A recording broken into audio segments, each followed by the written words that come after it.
Welcome back to Forbidden Knowledge News. I'm your host, Chris Matthew. Tonight I want to welcome Jeff Daugherty. Jeff spent over 20 years as a licensed minister, during which he discovered his gifts of healing and exorcism. He also saw the cracks in the foundation of big-time religion and set out for answers on his own. He is now an author, talk show host, and spiritual worker, exposing not only the deception of religion, but the fear, guilt, and control matrix we're currently in. Jeff, how you doing tonight? Hey, my pleasure to be here with you. My honor. It's always a privilege to come on with you and be a part of your great show and speak with your great audience. So thanks for having me.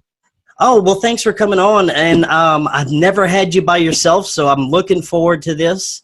That's right. That's right. Yeah, this is your first time solo, so it's going to be fun. Now, Jeff, I grew up Catholic, and I noticed as a young child, I always felt that something was off with religion, something with religion in general. I even got creepy feelings when I went to churches.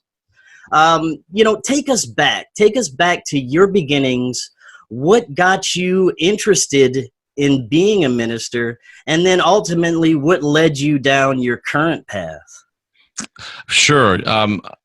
First of all, I hear that a lot from people, that they got creepy feelings in church, and I tend to hear it more probably from folks that have a Catholic background. And, with Catholicism, there's a lot more, and I'm not trying to be disrespectful, but a lot more hocus pocus, the smoke, the pageantry, the pomp that we really don't have much of in the Protestant realm. So there's more things to be, wigged out about, more things to be weirded out about in the Catholic religion. But we still have people that are Protestants that still get the same weird feelings, still get the same uneasy feelings.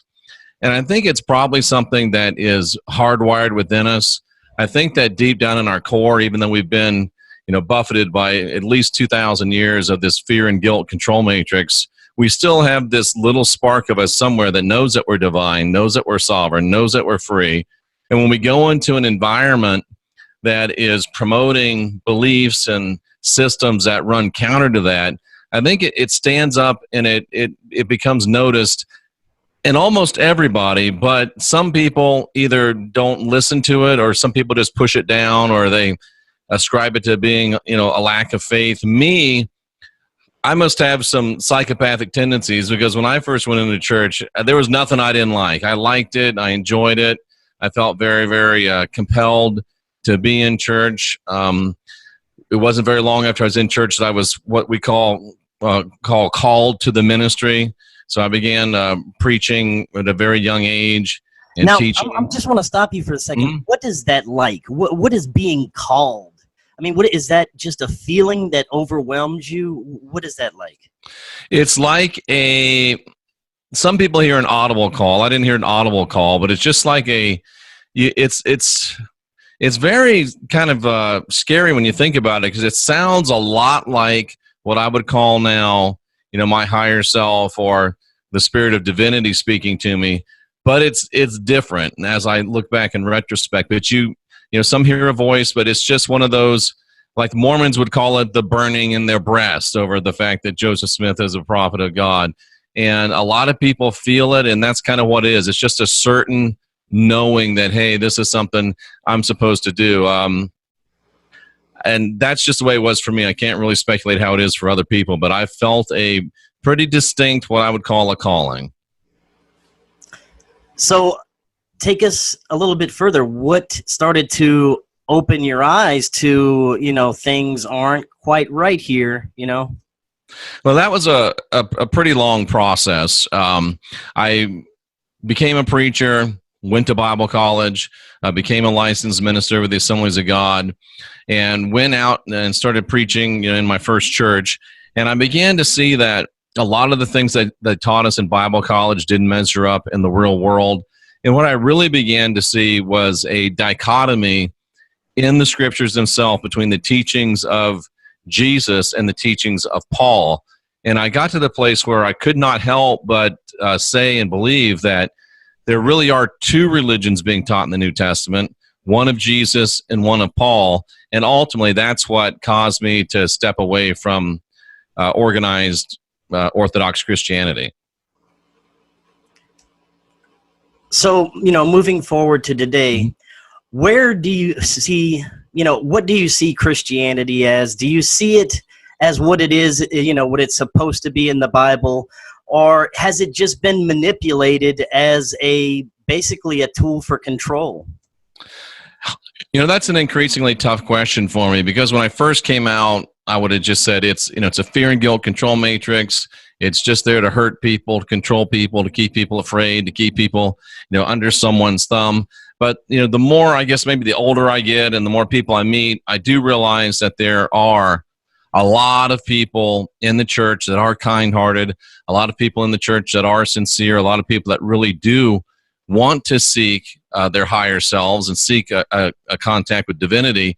And the church is, to them, the only way that they know to find it.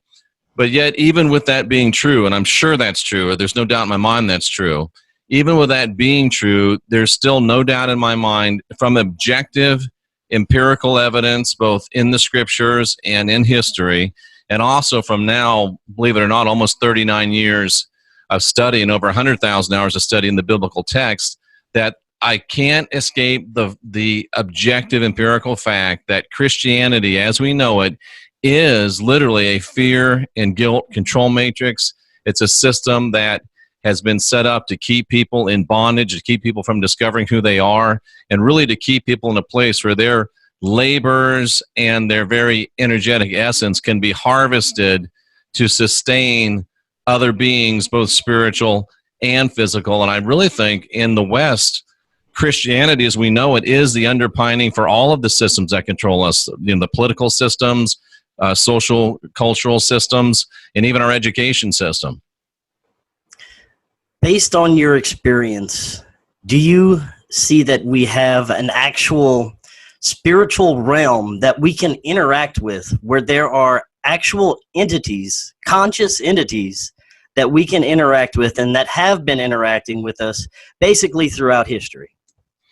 Well, if I go back to my very earliest times of any spiritual understanding, any religious understanding, and come all the way up till now, again, some 39 years later, if there's one thing that I'm sure of, is that there are entities out there that do interact with us. Some of them are benevolent, they're on our side, or they're at least indifferent to us, and there are others that are malevolent and are not on our side and are not indifferent to us. They do actively get involved in our lives. And I think there's a limited number of those, and I think most of the things that people battle with really are projections of their own psyche coming back to them, but that's probably a whole other story. But there's definitely, I don't think anyone can walk a spiritual path across the spectrum of any type of a spirituality and doubt after any length of time that there really is a true spiritual realm out there, and there really are beings other than us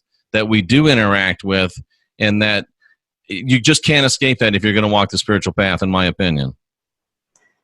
Now, do you think this is sort of like an interdimensional type thing, where it's just beyond the veil of, I guess, this reality, that there is, a whole different universe, or possible multiple universes with different dimensions and different levels of, I guess, frequencies and vibrations that these entities can manifest at?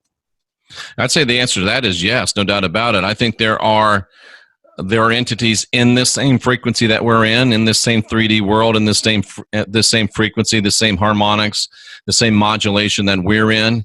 And I think as you're saying, and as some of the great teachers like David Icke, who you've had on the program, talk about, that there really are multiple dimensions, and there are interdimensional beings that enter and leave, that interact. And I'm coming to believe, after talking with people like Robert Stanley and some of our other great teachers, that we really do have a situation where reality kind of flows and ebbs, and they're like waves. And we have times where our realities and other realities intersect for sometimes seconds, who knows, maybe sometimes hours and days.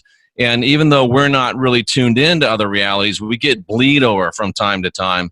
So I think that not only are there entities and other dimensions that are coming in and out that we're reacting and interacting with at times, but there's entities right here in our own reality as well. So yeah, we're dealing with a multitudinous and multiplicities of beings and entities that we can potentially interact with on a daily basis, I think. What about the possibility of us creating the entities through our own thought forms? Well, most people, I make this statement after we just said that, it'll sound crazy for me to say this, but most people don't ever deal with a devil. Most people don't ever deal with a real demon. Most people have never seen a great white shark because they're not as dumb as me. They don't go out and get in the Pacific Ocean and actually swim with great white sharks like I've done. So most people never going to see a great white shark, but yet we're all still afraid of great white sharks. But the spiritual reality is that, and we all love to talk about the law of attraction, but we love to talk about it when we're talking about manifesting a mate or manifesting $1 million or manifesting a new car, all the positive stuff. We're all on board for the law of attraction. But what we don't realize is that even though that's true, and it is, the negative also applies. So all of the energetic emanations that you put out into the universe, the things that we're not proud of, our hates, our fears, our jealousies, our angers, the things that we don't really like about ourselves that we do put out, those things are energy and those things are real. And what happens is those things, let's just talk about a simple one like hate. I hate my neighbor. We had a neighbor acting all silly out here the other day, so I don't hate him, I'm working on it, but there was a time where I would have hated this neighbor. So I put this hate bomb out into the universe. And this hate entity, it is an entity, it is energy, it goes out there and it's circulating and it's going around. And it tends to draw like energy to it. So it'll draw other hate energies to it. And over time, these things can actually become entities, sentient, cognizant entities that have something that looks like personality. And there's a law, a spiritual law. And believe it or not, I think Newton talked about it, Sir Isaac Newton. I think a lot of spiritual teachers have talked about it.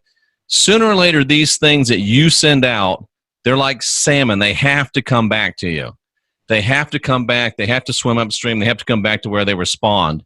And I can help people deal with this. You can help people deal with this. But at the end of the day, no one can really deal with their own stuff like themselves. And those things come back to you, and they're unbalanced energies, and they have this sentience. They want to stay alive, quote unquote. They want to stay independent, but they've got to come back to us. And our job is to reintegrate them, rebalance them. Because we're the ones that unbalance that energy and put it out. It's our job to reintegrate it and rebalance it. But they don't want to be reintegrated. They don't want to be rebalanced. So they know us because they came from us. So they'll play on our biggest fears, our biggest weaknesses, our biggest worries, and they'll manifest themselves like they're demons. Oh, Jeff, I'm getting attacked by demons. No, you're not. You're getting things coming back to you that you started. And once we realize that we don't need to fight demons, in my opinion, we don't need to cast out demons. The best thing to do is to flood your immediate area with positive, balanced energy, and that will cause one of two things to happen. Either one, this thing that you started anyway is coming back, and your positive, your balanced energy will zap it back in harmony.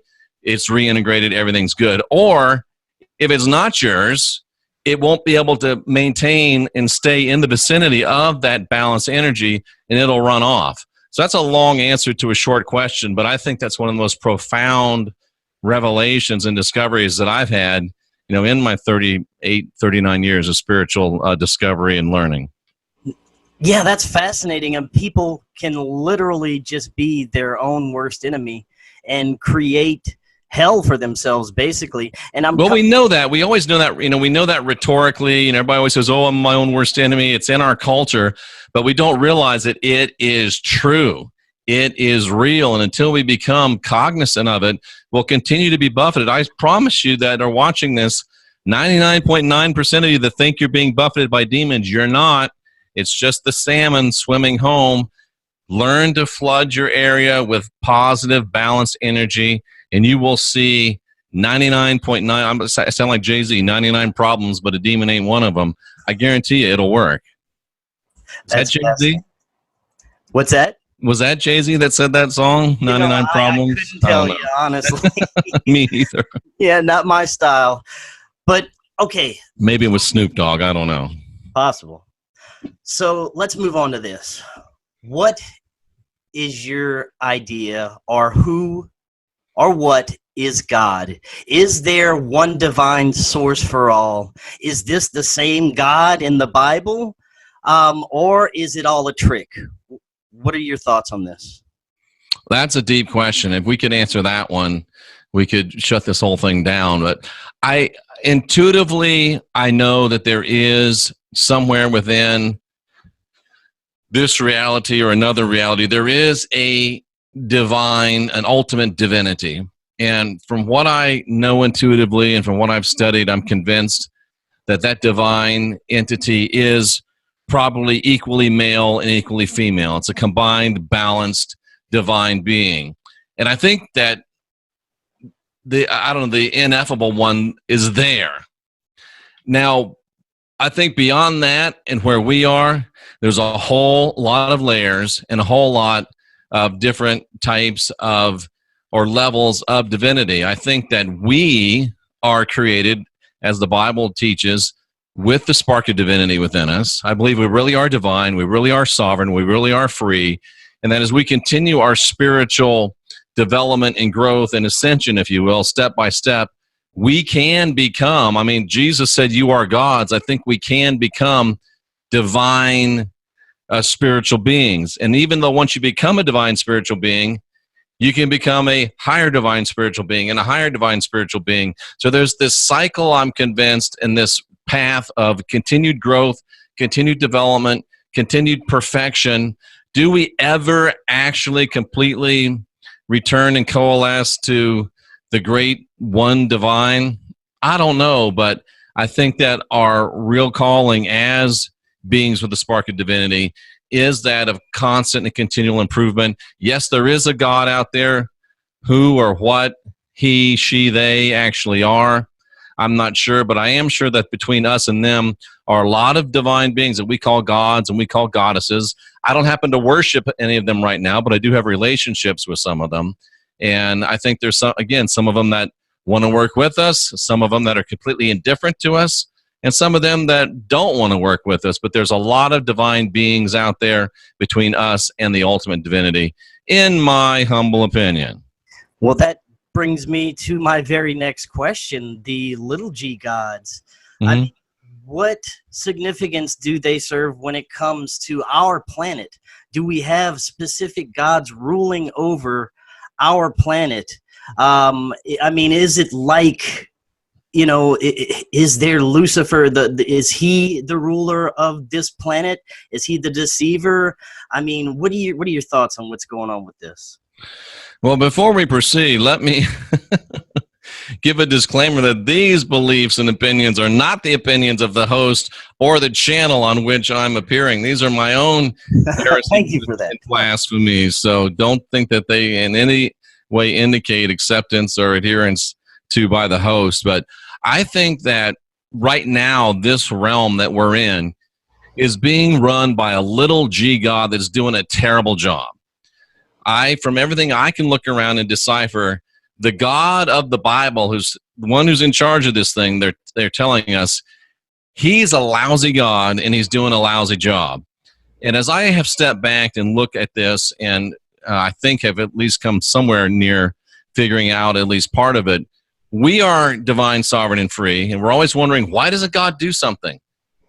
What if we're the gods that are supposed to do something? And I'm seriously, literally asking and pondering right now, is it possible, or is it even our responsibility to gather a coalition of like-minded, enlightened human individuals along with allied, what we would call godlike individuals, little g gods, to get together to confront this God that's doing a terrible job with this planet and this realm, get rid of him, and put somebody in that's better suited for the job? Now, that actually, it makes sense, because, I've always had thoughts like that. I know that our potential as humans is far beyond anything we could ever imagine, just in consciousness. and the collective powers of our consciousness, I believe whoever this is ruling over us is terrified of that. Actually, I think that, let's just say that that could occur, that event or that scenario could occur. I think that whoever this little g God is doing the lousy job, as soon as he, and I think this is a he entity, as soon as he saw this gathered force against him, there wouldn't even be a battle. He would run. He would leave. He would flee, because he would know his time is up. And I think he's, is it too strong to say he's a coward? That's what I think he is. And remember, these are my opinions. Now, do you think that this is the Lucifer of the Bible, or is it another deception? You put me on the spot. Do you really want an answer to that? Oh, of course I do. Let's get deep. I think it's the Jesus of the Bible. Okay, now you're gonna have to explain this one. Well, I think if you look back, and again, I have either the burden or the blessing of also having 2 years of collegiate level anthropology.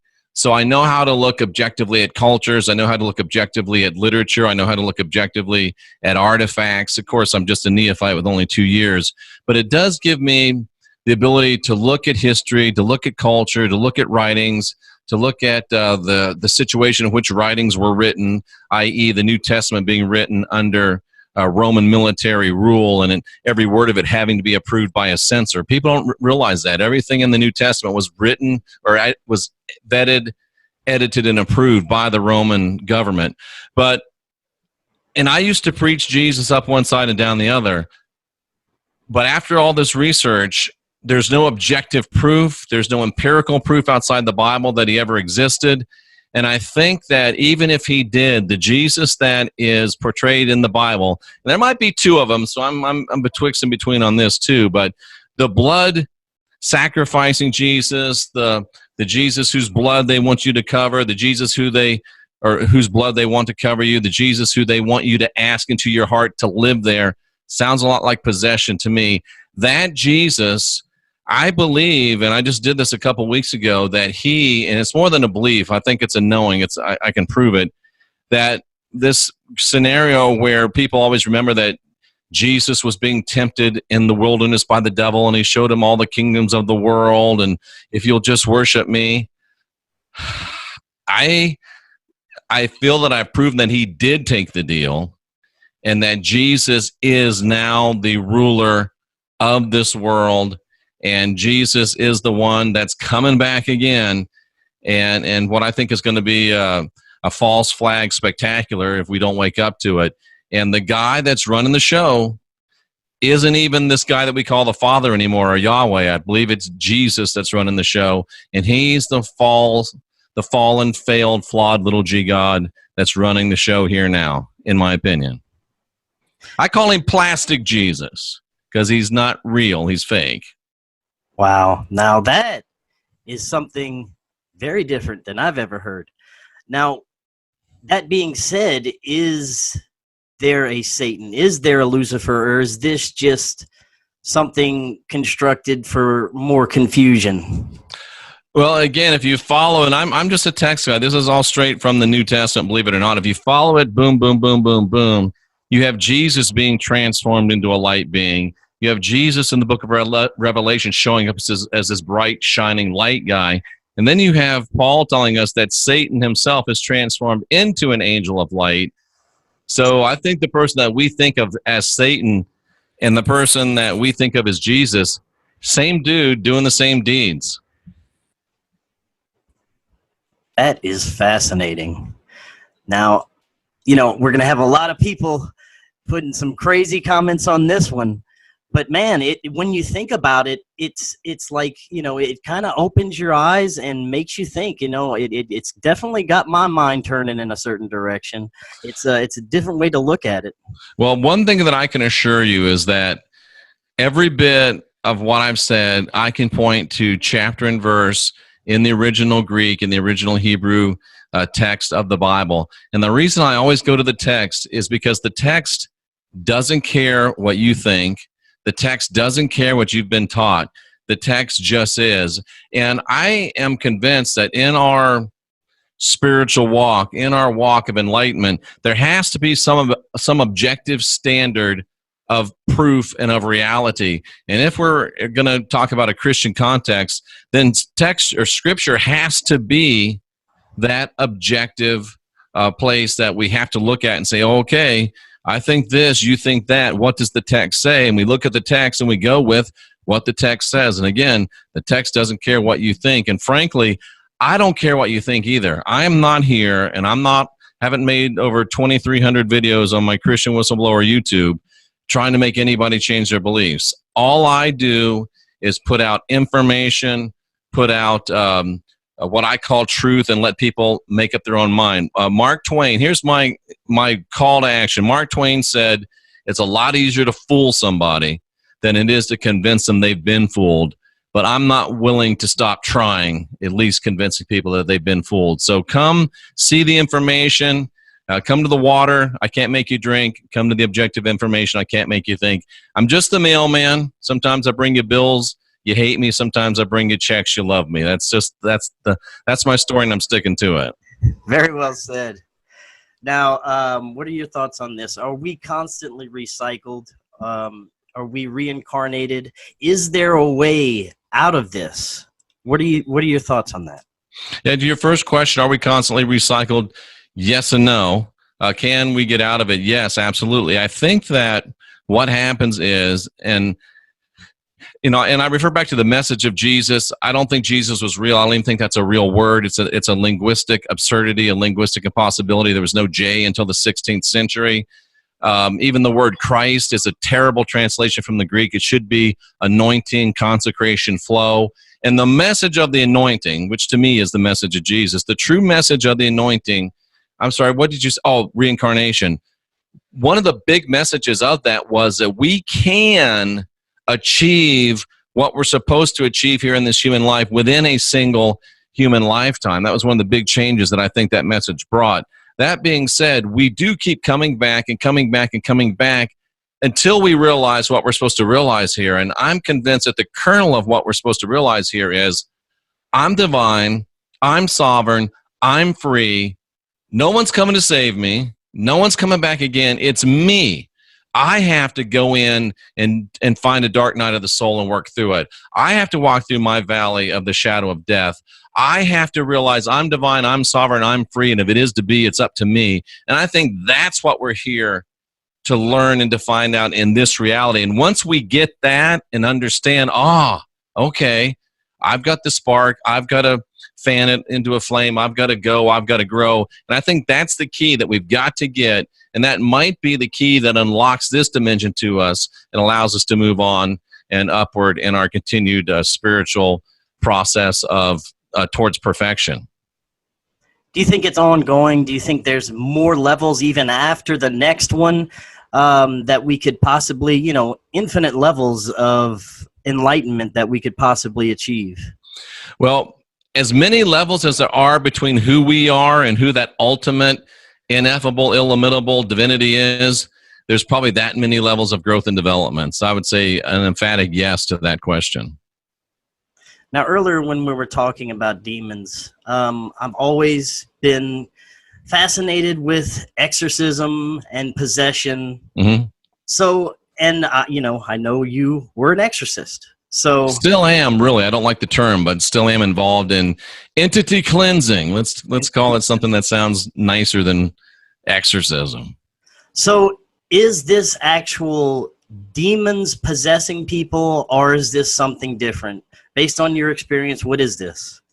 Well, I grew up and cut my teeth as a Pentecostal evangelist, and you've got to be able to cast out demons as a Pentecostal evangelist. And I probably cast out, thousands of demons, literally. Again, we talked about most people think they're being attacked by demons. They're really not. They're being revisited by things of their own creation. And, sometimes you have to deal with people where they are. You can help them realize what they're doing and get rid of those things. Sometimes there are entities, for whatever reason, that do attach themselves to people. People do silly things. They go to places they shouldn't go. they have sex with people they shouldn't have sex with. They bring things home that they shouldn't bring home. Sometimes they just have the misfortune of living in places that are portals or entryways or that have some strong attachments. So it is still necessary to be able to do the work of, cleansing beings. Or I'm a little bit different. If say you call me to your house and say, oh, I got a demon here and I want to get rid of it. If that demon is there, the first thing I'm probably going to do is find out why it's there. If it does have the right to be there, I might broker a deal with it where if it's just nice and doesn't bother anybody anymore, at least you guys until you're gone, it can stay. Now, a lot of people say, oh, no, you got to destroy them, you got to get rid of them. I'm not of that opinion, but there are still situations where people still do have trouble with entities. I think they're few and far between. So there is still a place for the work of what we would call exorcism or entity cleansing in the world today. I don't know if that answered your question or not. Yeah, it did. And, I have seen a lot of stories in, Asian culture where whole classrooms are getting possessed, and they're talking about a big rash of exorcisms. Is this something that you've heard, or are these just stories? I've never seen it before, and I can't remember really reading about it. So that's something I couldn't comment on. I haven't seen it, haven't been able to analyze it at all. And is it possible that a person could have an entity basically attached to them their entire lives and not even know it? Yeah, absolutely. Absolutely. And I learned a hard lesson one time after spending 45 minutes to get a lady free of a entity, and she sits up and says, oh, where's my friend? And boom, it came right back. You got to make sure before you start casting devils out of people that they want the devils gone, or you've wasted a lot of time, number one. But number two, those entities, once they're cast out, can bring back with them a lot more than just themselves. So you can leave a person far off than they were before you started doing your exorcist work. So that's why you got to be very, very careful who you ask to do spiritual work on you. And I think you should exercise some caution on who you perform spiritual work on as well. Exercise some due diligence and some common sense, which isn't so common anymore. But those would be my a couple pieces of advice from having done this for longer than a lot of people have been alive, which is really kind of scary. Yeah, now I know, Probably longer than you've been alive. You're not 38 years old, are you? I am 39, yes. Oh, okay. Now, it has to be dangerous. Have you ever been in an experience where your life was in danger, through the exorcism process? No, because fortunately, now I'm not a dummy, and when I was a dummy, I was arrogant enough to cover for my dumminess, because it's really not dangerous at all if you know who you are spiritually. If you have your spiritual confidence and the power of your own spiritual intention, if you work with some God, you can have that too. But when I was a dummy, I was so full of arrogance and intention that I was able to blow my way through what could have been some hairy situations. Now, there's really no danger. If The Exorcist was made about an ex-Pentecostal evangelist that is now doing what I do, The Exorcist would be 5 minutes long. You'd walk in, hush your mouth, come out, fade to black. It's over. So it's really not dangerous. They just want you to think it's dangerous. It's not scary. They want you to think it's scary. It's not even that difficult. They just want you to think it is, because we have power over these entities, and they have to go when we tell them to go, and that's just the way it works. So really, it's not dangerous. It's not scary. It's not that dramatic. It's just, I don't have any more problem telling demons to leave than I had telling my 3- and 4-year-old children to go pick up their room and making sure they do it. Now, these possessions, do they really give people, in some cases, superhuman strength? I don't know, levitation you hear about. Is these things that actually occur? If you let them occur, they will. If you don't, they won't. Have you ever experienced this? Back when I was a greenhorn, I did experience a situation, several situations like that. Probably the The most dramatic one I had, we were down in Central Florida. It was actually Central America. And we had a witch doctor levitate up to about 6 feet high in front of us before we were able to contain that situation. That's the most dramatic one. But even now, that would not be, I wouldn't allow that to happen. But in that case, from a Christian standpoint, my buddy who was really in charge said, I wanted to stop it right when he got off the ground. He says, no, let him go, let him go, let him go. He got up 6 feet high. Then we told him to leave. He smashed down, lost his breath, wind knocked out of him, and the whole village got saved. So that's why we let that happen as long as we did, because my partner was convinced that we needed that to get everybody saved. Today, as soon as he started going up a little bit, I would cut it off and not let it happen, because I don't believe performing an exorcism on a shaman? That's what he was. I mean, back in the day, I would have called him a witch doctor, but he was definitely a shaman. Yeah, the village shaman. And we were there having some success, converting people to Christianity, which really the guy was trying to do his job. And we were intervening, and he walked in, couldn't speak English, but all of a sudden he spoke perfect English and said, "Your God has no power. I'm going to show you power." He lays down on this dirt floor and levitates, and I'm ready to give it to him. My buddy says, no, hold on. So he got up 6 feet high, and then we rebuked him in the name of Jesus, all that. He fell down. Everybody got saved. So, wow, that is fascinating. But the sad thing is, the shaman was right, and I was wrong. We should have left things be. I never thought about that until right now. That's interesting. That is very interesting. When you talk about these exorcism and possession, let's go to the other side of it. Mm-hmm. Let's talk about miracles, performing of miracles. Okay. Now, I know that you were involved with this. Have you ever actually performed miracles? Is it actually you doing this, or is this just the power of belief that is doing this? Yes and no. Or yes is probably the answer. Yes is the answer to both of them. It can be either A, the power of the belief of the person receiving the miracle. It can be the power of the intention of the person performing the miracle.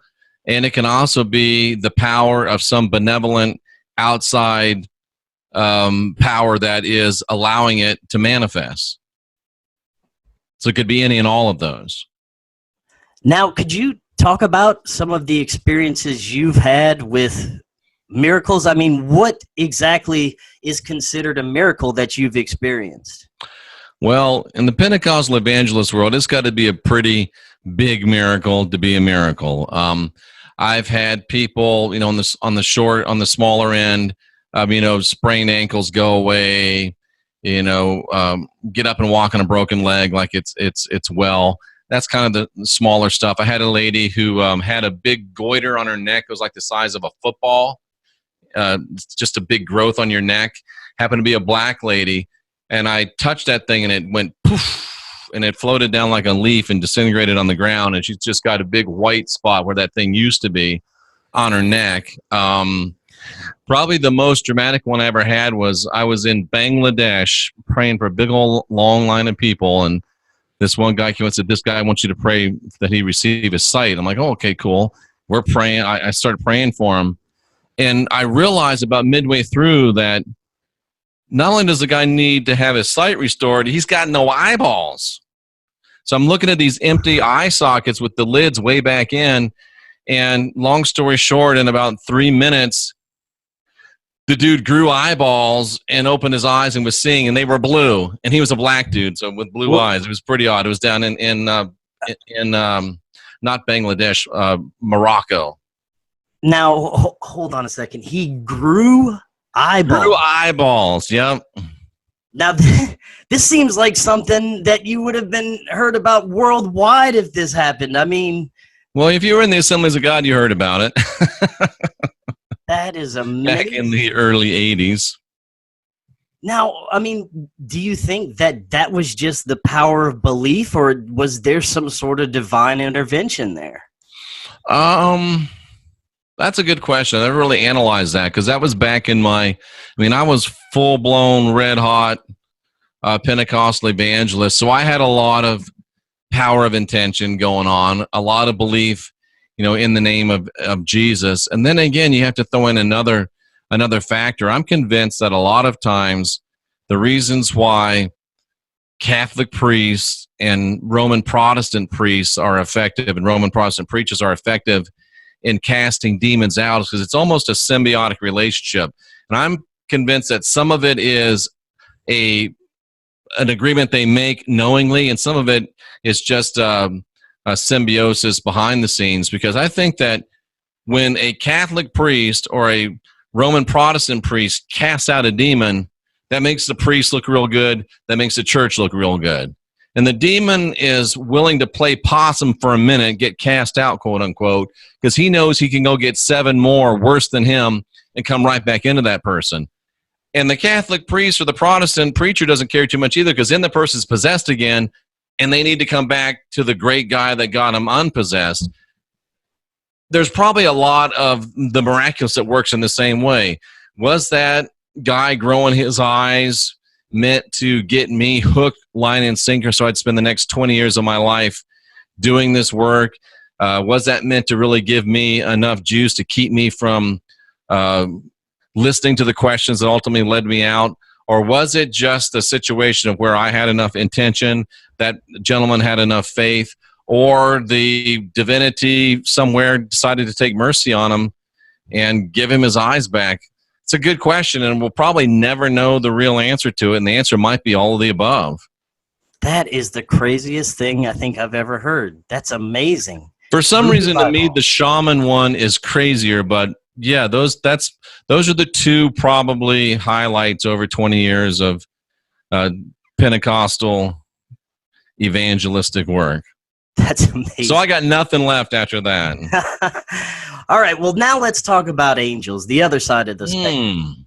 Angels, are these just the little g gods? Are they different types of interdimensional entities? Do they actually protect us? Are they out for, our well-being? Do they look out for us? What are angels to you? I think they're all of the above and everything in between.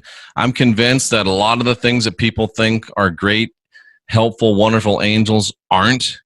I think that it wasn't too long ago, I was pretty much convinced that all the angels were at best deceivers, and probably most of them were malevolent. But now I'm a little bit more balanced. I think that there probably are what we would call angelics. Are they ETs? Are they angelics? Are they interdimensionals? What are they? I think we could argue all day long about that, and at the end, it doesn't really matter.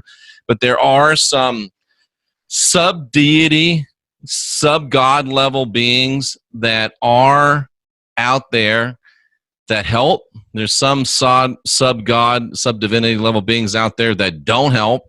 And whether you call them angels or ascended masters or guides, whatever you call them, I say be very careful of them. And one thing I have to say, and I know you didn't ask this question, but this whole idea of, well, Jeff, I know that I just asked my guides that they're of the light, and if they tell me they're of the light, I know they can't lie and they're good. Honey, please wake up. They lie for a living. Just because something says it's of the light doesn't mean that it is. You got to use a little more discernment than that. Let's talk about some of the things going on now. We've got what it seems these awful agendas to make humans not human anymore. People want to be anything besides what they're born as. It's this transhuman agenda.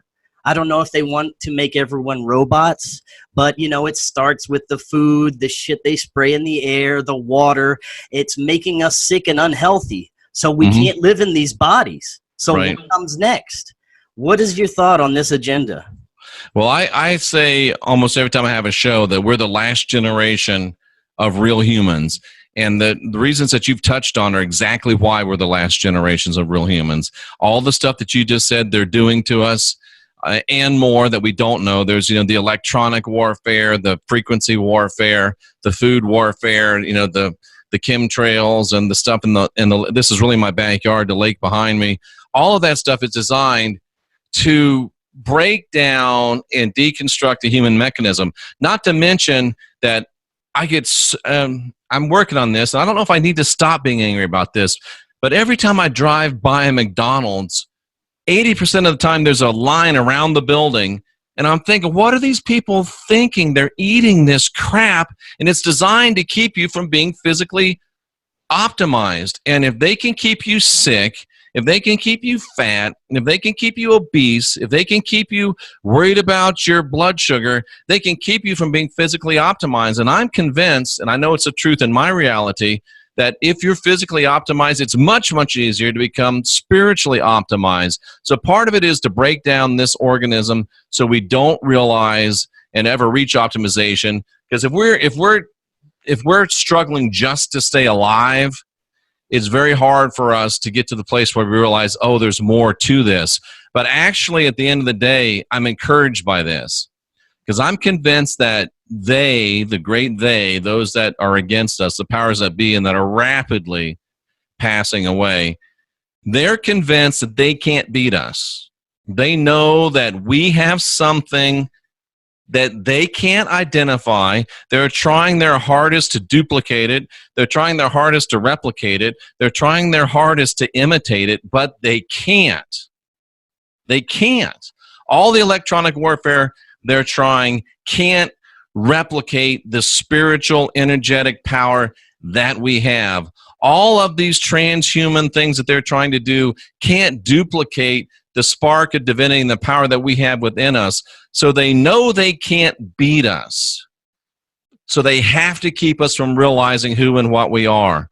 And that's what all of this, I'm convinced, is aimed at, is preventing us from realizing who and what we are. Because, and David Icke says this, if they can keep us from waking up, then they can beat us. That's the only way they can beat us. But I'm convinced that the cat's out of the bag. They can't unring the bell. It may not be today. It may not be tomorrow. It may not be next week. But the lion is waking up. We are realizing we're divine. We are realizing we're sovereign. We are realizing we're free. We are realizing who we are. There's enough of us putting out enough of these messages that it's over. We've already won. We've just got to go and enforce the victory. And I'm convinced that if we just keep going the way we're going, that we will be the last generation of real humans, but that's enough because we'll be able to win. All right. Well, that being said, what are your thoughts on the presidency? Here, before you answer that, I just always let my guests know that in my belief, every president is a puppet. I believe that that he's just a figurehead. There are controllers beyond him. Now, I do want to say that Trump has done interesting things that have made me raise my eyebrow. It's different than has ever happened in the past, and it gives me a glimmer of hope. But there is still just that old feeling that I've always had, that I just don't trust any president, any politician, anyone in power. What are your thoughts on Trump?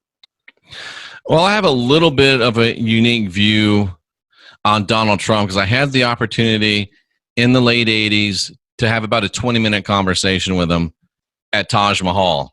So I've had the opportunity to look into his eyes. I've had the opportunity to, watch the way he interacts. I've had an opportunity to kind of read him a little bit. Had an opportunity to shake his hand, even though he didn't like to shake hands back then. I said, I know you don't like to shake hands. He goes, oh, that's okay. And he shook hands. So I know a little bit about the guy, but I also know that he had a $1 billion personal debt. He was 2 days away from being personally bankrupt to the tune of $1 billion. It was over.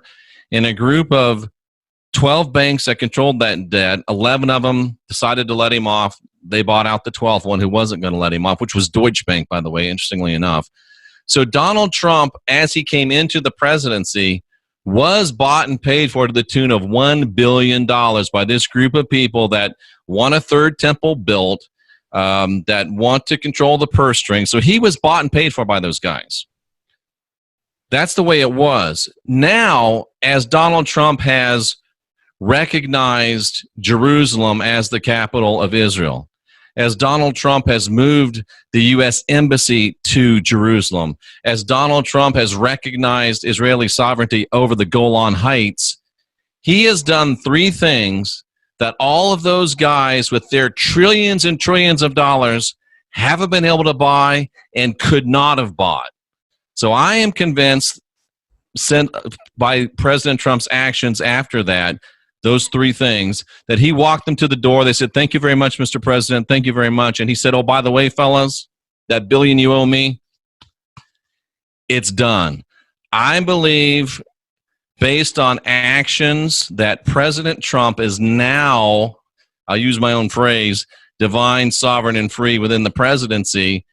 And what we see from here on out is going to be the real Donald Trump. And not coincidentally, what we've seen is, no, I'm not going to attack Iran over them shooting down a drone. Even 200 people's deaths aren't worth it to me. I'm not going to attack Iran. What we're seeing is the first president not looking at the DMZ through field glasses from so far away that nothing could happen to him. You see a president shaking his hand, walking into North Korea, treating the guy like he's a president. That's going to get resolved. You see this salute to America, honoring our military, and doing some things that you won't believe that he really did, that I can't really talk about right now.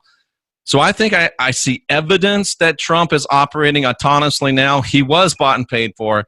Now he's autonomous. Not to mention Jeffrey Epstein is headed for a 45-year all expenses paid vacation. So I think that Trump is the real deal. Do I want him dating my daughter? Probably not. But I think he's the real deal. What do you see happening in 2020? You see him getting reelected?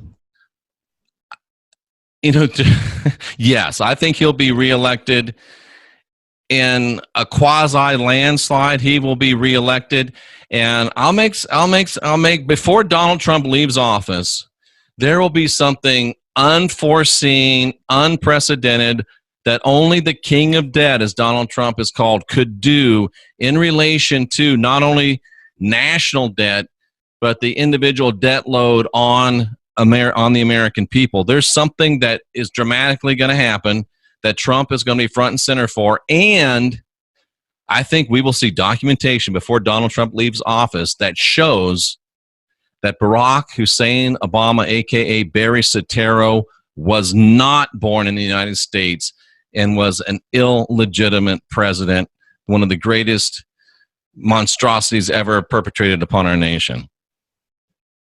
That would be amazing if that happens. I mean, it'd be amazing if this, this Epstein arrest trickles down into the arrest of all these other psychopaths. Well, they also released almost 200 pages of documents pertaining to the Epstein investigation. And there's a lot of names, and some of them start with Clinton, I'm sure.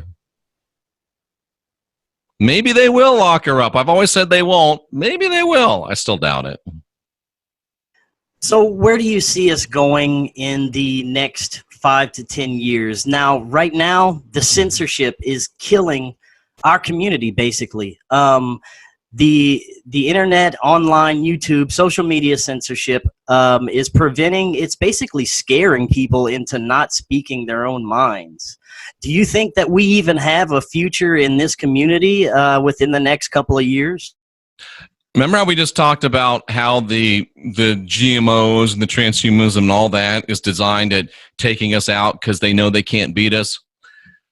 I think this is very similar. If we're smart, if we use our heads for something besides hat racks, that we can navigate through this time. And let's face it, it's a sad time in the YouTube world and in some of the other worlds right now. There's a lot of things where you can say you can't. I had to fire one of my best friends because he wouldn't go along with the YouTube guidelines. That was one of the reasons. So it's hurt me and touched me personally. But I believe that why do you think I refer to people as the Third Templars? We all know who I'm talking about, but I'm not talking about the words I can't talk about. If we can be creative, if we can be ingenious, we can navigate our way through a tough time and continue to get our messages out. If we have to run the flag and march off the cliff saying, we're going to say whatever we want to say whenever we want to say it, we will not be here anymore. And if that's your decision, I support your decision to do that. I think we can be wise as serpents and gentle as doves. Use a little linguistic legerdemain, get our information out, get our message out. Do I want to be able to say what I want to say when I want to say it? Yes, I do. But at the end of the day, if I want to do that, I can put up videos on my own website and say whatever I want. I'm on YouTube's platform at YouTube's. I'm a guest in their house. If they say you can't say this, then if I want to stay on their platform, I can't say that. I've made the decision to employ some linguistic legerdemain, some intelligence to maintain my ability to reach out to almost 40,000 subscribers now, and I don't know, 6-8 million people a month. That's just my opinion. If you differ with that, I respect your opinion, and we don't have to agree. You can do it your way, I'll do it my way, and at the end, hopefully we'll both get it done. Well, you are right. I mean, they are forcing us to have to look outside the box and do things differently. And you're right. We can't just march out there, jump off a cliff, yelling that we're not gonna adhere to the censorship, because it's not gonna do anything. I mean, we're both dudes. We've been in the place where we're picking up girls. If you walk up to a girl and say, "Hey, you want to have sex?" you're not going to be very successful. Right. If you take a little softer approach, you might be successful. It's a terrible analogy, but it's really kind of the same thing. Jeff, that was an amazing conversation. Before you head out, give everybody your website, YouTube channel, where they can find you. It's a one-stop shop. Just get on YouTube, type in The Christian Whistleblower. You'll find me, and it's a one-stop shop for all of my blasphemy and my heresy right there at your fingertips. Awesome. I'm going to leave a link for that in the description. Jeff, thanks again. That was an awesome conversation, and I'm going to definitely have to have you back on soon. My pleasure. Anytime. Just give me a call. All right. You have a good night. Thank you, folks. Bye-bye.